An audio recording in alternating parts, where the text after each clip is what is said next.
అలాగే స్నేహితుల్లో 2 రకాలు.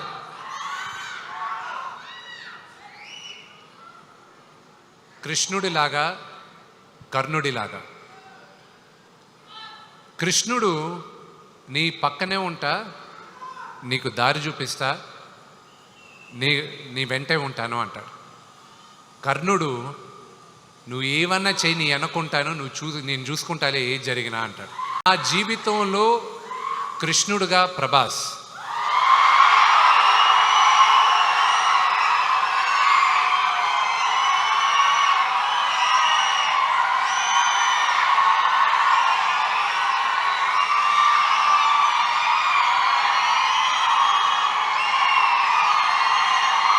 అతను ఈ సినిమా చేయాల్సిన అవసరం లేదు, కానీ తను కేవలం నాన్నగారి పైన ఉన్న ప్రేమ, అభిమానం, గౌరవంతో ఒప్పుకున్నాడు. అది నేను ఈ రోజుకి ఏడిపిస్తుంటా.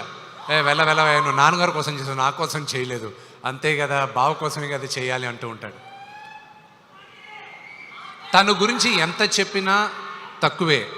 ఇక్కడ వచ్చిన ప్రభాస్ అభిమానులందరికీ ఒకటే చెప్తాను,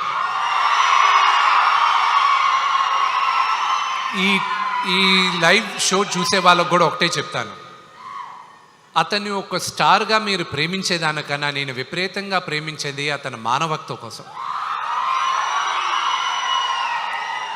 అతన్ని చూసుకొని అతని దగ్గర నుంచి ఈ తరం నేర్చుకోవాలి చాలా. కొంత డబ్బు వచ్చినా, కొంత పేరు వచ్చినా మనుషులు మారిపోతూ ఉంటాడు. ఆ వ్యక్తి ఈరోజు భారతదేశంలో కాదు, ప్రపంచంలోనే one of the biggest star. కానీ మేమిద్దరం మొదటి రోజు ఎలా కలిసామో ఈ రోజుటికి అలాగే ఉన్నాం. సో ప్రభాస్, ఇది నువ్వు చూస్తున్నావు, ఇది నేను చెప్తున్నాను. నా జీవితంలో నువ్వు కృష్ణుడివి, కానీ నీ జీవితంలో నీ కర్ణుడిని.